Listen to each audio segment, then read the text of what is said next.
Le genre du nom. Commençons tout d'abord par le genre des noms propres.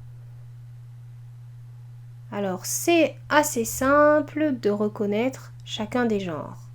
On peut soit reconnaître par automatisme, c'est-à-dire certains prénoms sont exclusivement des noms masculins, d'autres prénoms sont exclusivement des noms féminins.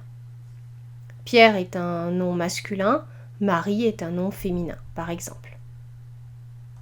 On peut aussi reconnaître par la féminisation. Les noms propres masculins peuvent quelquefois être féminisés. Jean, Jeanne, Pierre, Pierrette, Nicolas, Nicole, Jacques, Jacqueline. Mais il y a des exceptions. Certains prénoms sont autant masculins que féminins. Par exemple, Camille. Les noms propres sont asexués, donc un nom masculin peut être porté par le genre féminin et vice-versa. Par exemple, François, Henri, Martin sont des noms de famille, donc une femme peut les porter parce que ce ne sont pas des prénoms. Passons maintenant au genre des noms communs. Là, ça devient un petit peu plus compliqué. Tout d'abord, on peut reconnaître le genre du nom commun par le déterminant qui le précède. Le chien, un nid, du vin, son stylo. Bon, évidemment, là, on sait que les noms communs sont masculins grâce au déterminant qui précède. Pareil pour la mousse, une fleur, ma valise, ta craie, c'est féminin.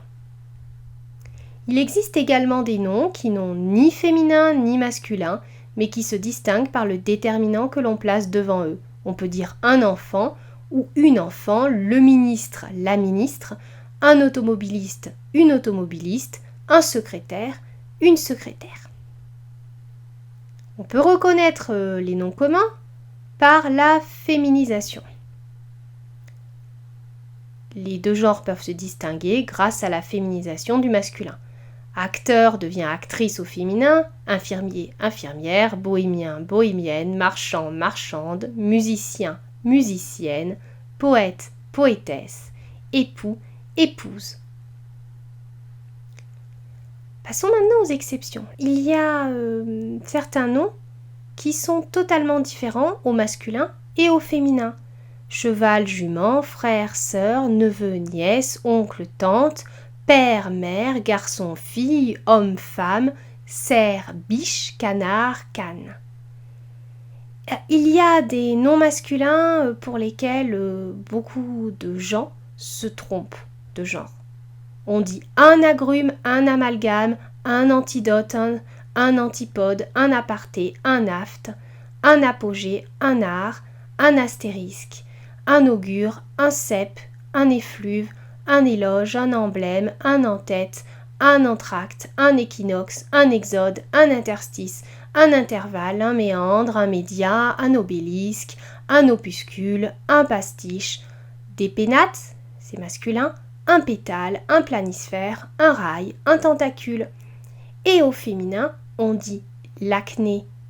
Au féminin, une acné, une agrafe, une amnistie, une anagramme, une apostrophe, une atmosphère, une échappatoire, une écritoire, des éliminatoires, mais c'est féminin, une éphéméride, une épithète, une épître, une équivoque, une icône, une idylle, des immondices, le singulier est féminin, une interview, une mandibule, une nacre, une octave, une omoplate, une orbite, une volte-face.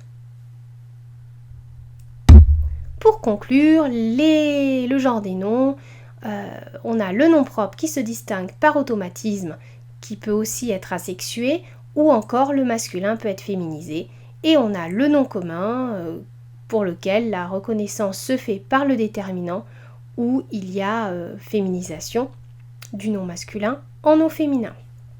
C'est la fin de cette vidéo, n'hésitez pas à la partager ou à la commenter.